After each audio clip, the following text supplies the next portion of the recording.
Esini enimu. Afo en paja ngo bari oti atonde. Ngabe kani oti sakpa.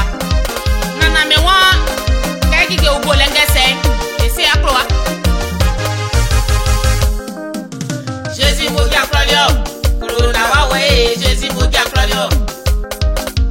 Jésus mo ja klolio. Corona wa we Jésus mo ja. Corona aye pe o. Jésus mo ja klolio. Corona wa we Jésus mo ja klolio. Corona aye pe o. Jésus mo ja klolio. Corona wa we Jésus mo ja klolio. Ọdún manu pa ko ma duma kun. Ọdún manu pa ko ma sọnù kun. Ọdún manu pa ko ma sukuru kun. Ọdún manu pa e ma di kefi o. Corona aye te o. Jésus mo ja klolio. Corona wa we Jésus mo ja klolio. Corona aye pe o. Jésus mo ja klolio. Corona wa we Jésus mo ja klolio. Pàjẹ́ sọ ọkùnrin sínú ọmú. Ìpàjẹ́ sọ ọkùnrin blọọgù ẹ̀mú.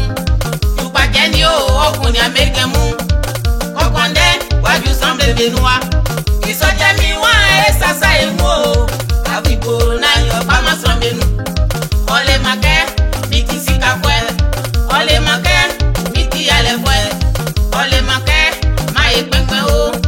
Ọlẹ́ màkẹ́ mi ti bàkàn o. Corona aye tẹ́ o. Jésus mo jà kúrọ́lẹ́ o. Corona wá wọlé Jésus mo jà kúrọ́lẹ́ o. Manager Alexi, manager Shoko. Corona wa we Jésus mo ja klolio. Ká kọ́sẹ̀ tẹ́ kò bí. Wọ́n ní bàbá tẹ̀lé mi ti manager. Akàkàrà kò máa mú o. Àmì òwúrọ̀ káṣí ní. Ṣé ìpẹ́ bẹ́ẹ̀ sáńgbọ̀kọ́nu. Ṣé ìpín ní máa èwọ̀ tó ọ̀sán ẹ̀bẹ̀ kò ní à. Náà yẹ màtámátà sùn o. Náà máa yẹ bíṣu. Náà máa yẹ tẹ̀ inú atú. Díje mano. Wọ́n ti sẹ́lọ̀ fánà ìwọ̀ yìí.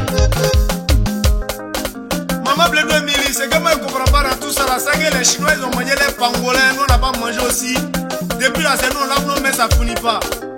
Ah, quelle histoire de Corona là-bas, bisous, bisous, à bisouter. On peut même pas faire ta boulette. On peut même pas aller péquer.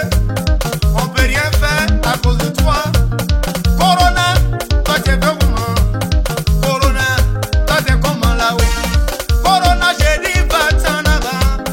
Le feu de Dieu sur toi, le feu de Dieu sur toi, le feu de Dieu sur toi. T'es consumé, oh consumé. Tu es séché dans le nom de Jésus. Tu es séché dans le nom de Jésus. Écrasé, écrasé Corona, écrasé Corona, écrasé Corona. Piétiné Corona, piétiné Corona, piétiné Corona, piétiné Corona. Allez va-t'en. Tu es vécu dans le nom puissant de notre Seigneur Sauveur Jésus-Christ de Nazareth. Béni Stéphano, un peu de pomme pour le Corona. Cinco, Corona, Corona, Corona, Corona, Corona, Corona, Corona, Corona, dans là-bas, Corona, c'est vécu, Corona, dans là-bas, Corona, c'est vécu.